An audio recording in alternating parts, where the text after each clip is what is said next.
శ్రీగురుభ్యో నమః.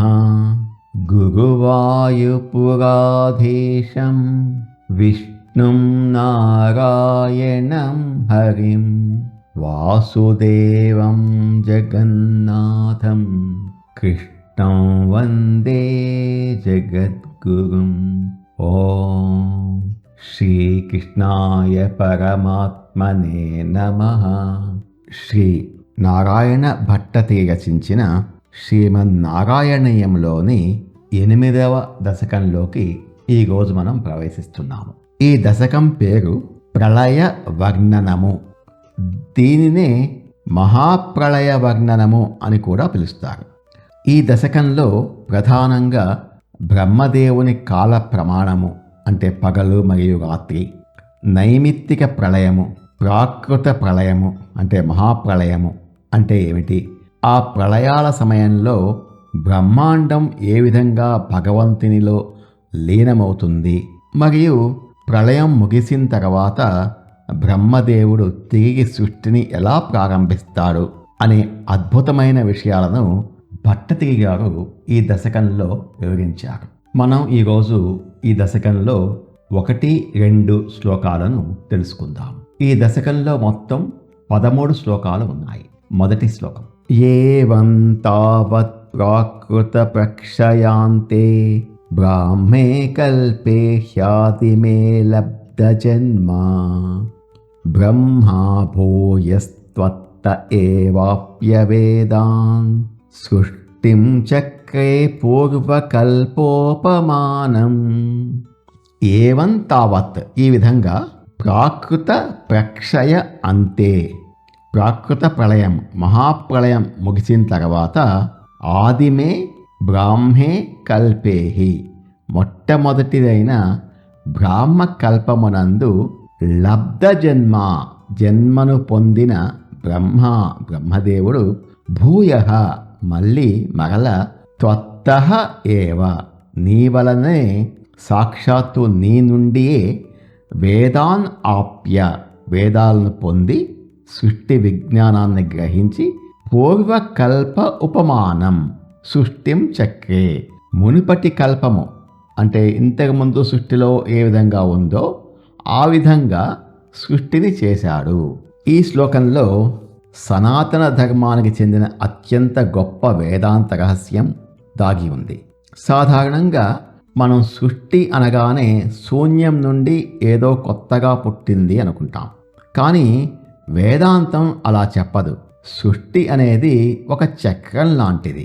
పగలు రాత్రి ఎలా అయితే ఒకదాని తర్వాత ఒకటి వస్తుంటాయో సృష్టి ప్రళయం కూడా అంతే.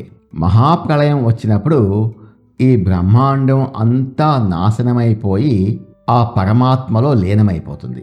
ఆ తర్వాత తిరిగి భగవంతుని నాభి కమలం నుండి బ్రహ్మదేవుడు పుట్టడము, మళ్ళీ సృష్టి ప్రారంభం కావడం జరుగుతుంది. ప్రళయం తర్వాత బ్రహ్మదేవుడు పుట్టిన ఆ మొట్టమొదటి కాలాన్ని బ్రాహ్మకల్పం అంటారు. బ్రహ్మదేవుడు పుట్టగానే ఇల్లు ఎలా కట్టాలో, మనుషులను ఎలా పుట్టించాలో ఆయనకు దానంతట అదే గుర్తుకు రాదు. సృష్టి చేయటానికి ఆయనకు ఒక మాన్యువల్ అవసరం అవుతుంది.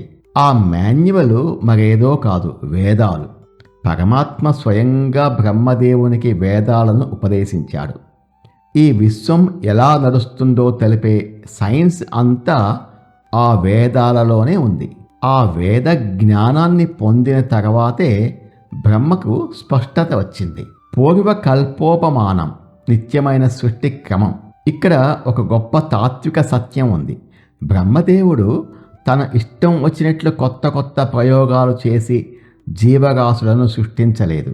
క్రితం కల్పంలో అంటే గత ప్రళయానికి ముందు ఈ భూమి, సూర్యుడు, చంద్రుడు, మనుషులు, జంతువులు ఎలా ఉండేవో పాత బ్లూ ప్రింట్ని చూసి అచ్చం అలాగే మళ్ళీ సృష్టించాడు. పూర్వకల్పోపమానం. సూర్యచంద్రులను గతంలో ఉన్నట్లే చేశాడు అని చెప్పే సూర్యచంద్రమసౌధాత యథాపూర్వమకల్పయత్ అనే వేదమంత్రం కూడా సరిగ్గా ఇదే విషయాన్ని నిర్ధారిస్తోంది. అంటే భగవంతుని సృష్టిలో ఆయన రూపొందించిన వేదాలలో ఎప్పటికీ మార్పు ఉండవు. అవి నిత్యమైనవి, శాశ్వతమైనవి. బ్రహ్మదేవుడు కూడా ఆ శ్రీహరి ఇచ్చిన వేదాల ఆధారంగానే అహంకారం లేకుండా సృష్టి చేశాడు అని భట్టతిరి గారు ఈ 8వ దశకాన్ని ఎంతో తాత్వికంగా ప్రారంభించారు. ఏవంతావత్ ప్రాకృత ప్రక్షయాంతే బ్రాహ్మే కల్పే హ్యాదిమే లబ్ధ జన్మ బ్రహ్మా భూయస్త్వత్త ఏవాప్యవేదాన్ సృష్టిం చక్రే పూర్వకల్పోపమానం. ఓ గురువాయూరప్ప, ఈ విధంగా మహాప్రళయం అంటే ప్రాకృత ప్రళయం ముగిసిన తర్వాత వచ్చిన మొట్టమొదటి కల్పమైన బ్రాహ్మ కల్పంలో జన్మించిన బ్రహ్మదేవుడు మరల సాక్షాత్తు నీ నుండియే సమస్త వేద విజ్ఞానాన్ని పొందాడు. ఆ వేదాల ఆధారంగా క్రితం కల్పంలో అంటే ప్రళయానికి ముందు సృష్టి ఎలా ఉండేదో అచ్చం అలాగే తిరిగి ఈ బ్రహ్మాండాన్ని సృష్టించాడు. 2వ శ్లోకం. ఈ శ్లోకంలో బ్రహ్మదేవుని కాల ప్రమాణం ఏమిటి, ఆయన పగలు ఎంత సమయం ఉంటుంది, రాత్రి ఎంత సమయం ఉంటుంది, బ్రహ్మకు రాత్రి అయినప్పుడు ఈ సృష్టి ఏమవుతుంది అనే బ్రహ్మాండమైన కాల గణన మరియు ప్రళయ విశేషాలను భట్టతిరి గారు ఈ శ్లోకంలో వివరిస్తున్నారు. సోయం చతుర్యుగ సహస్రమితాన్యహాని తావన్మితాశ్చ గజనిర్బహుశో నినాయ నిద్రాత్యసౌ త్వయి నిలీయ సమం స్వసృష్టైః నైమిత్తిక ప్రళయమాహురతోస్య రాత్రిం.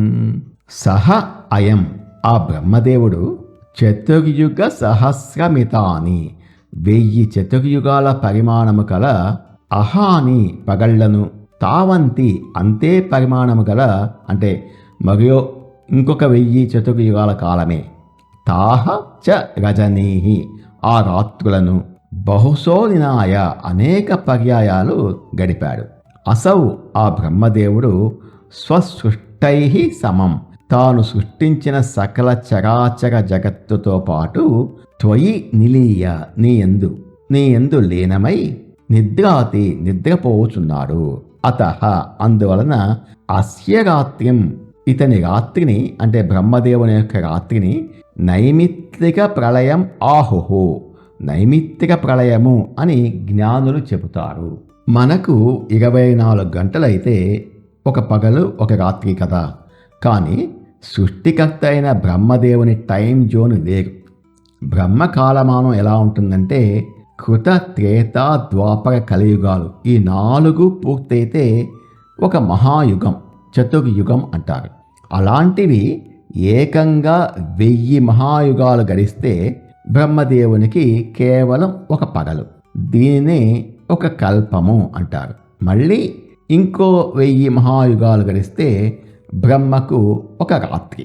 బ్రహ్మ పగటిపూట సృష్టి చేస్తాడు, జీవరాశులను నడిపిస్తాడు, రాత్రి కాగానే నిద్రపోతాడు. మరి సృష్టికర్తే నిద్రపోతే ఈ లోకాల పరిస్థితి ఏమిటి? బ్రహ్మ నిద్రపోయే సమయంలో భూలోకము, భువర్లోకము, సువర్లోకము అనేటటువంటి ముల్లోకాలు నీట మునిగిపోతాయి, అంటే లయమైపోతాయి. జీవులన్నీ సూక్ష్మ రూపంలో భగవంతునిలో విశ్రమిస్తాయి. బ్రహ్మ కూడా పరమాత్మలో లీనమై నిద్రపోతాడు. ఇలా బ్రహ్మకు రాత్రి రావడం అనే ఒక నిమిత్తం అంటే ఒక కారణం చేత వచ్చే ఈ ప్రళయాన్ని నైమిత్తిక ప్రళయము అంటారు. ఇందులో గొప్ప తత్వం ఏమిటంటే సృష్టి అనేది శాశ్వతం కాదు, ప్రళయం అనేది పూర్తి నాశనం కాదు. మనకు రాత్రి కాగానే మనం కూడా మనసులోని ఆలోచనల్ని అంటే మనం చూసే ప్రపంచమంతా ఎక్కడికి పోతుంది?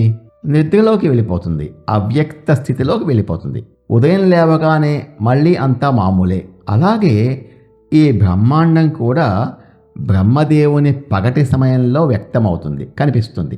రాత్రి సమయంలో అవ్యక్తంగా బీజ రూపంలో ఆ పరమాత్మలో దాగి ఉంటుంది. అంటే ఈ సమస్త సృష్టికి బ్రహ్మదేవునికి కూడా ఆధారభూతుడు, శాశ్వతమైన వాడు ఆ శ్రీ మహావిష్ణువు మాత్రమే అని ఈ శ్లోకం చెబుతోంది. సోయం చతుర్యుగ సహస్రమితాన్యహాని తావన్మితాశ్చ గజనిర్బహుశో నినాయ నిద్రాత్యసౌ త్వయి నిలీయ సమం స్వసృష్టైః నైమిత్తిక ప్రళయ మాహురతోస్య రాత్రిం. ఓ గురువాయూరప్ప, బ్రహ్మదేవుని యొక్క ఒక పగలు అంటే 1000 చతుర్యుగాల కాలము, కృతయుగము, త్రేతాయుగము, ద్వాపరయుగము, కలియుగాలు కలిస్తే ఒక చతుర్యుగం. అలాగే ఆయన ఒక రాత్రి అంటే కూడా సమానంగా 1000 చతుర్యుగాల కాలమే.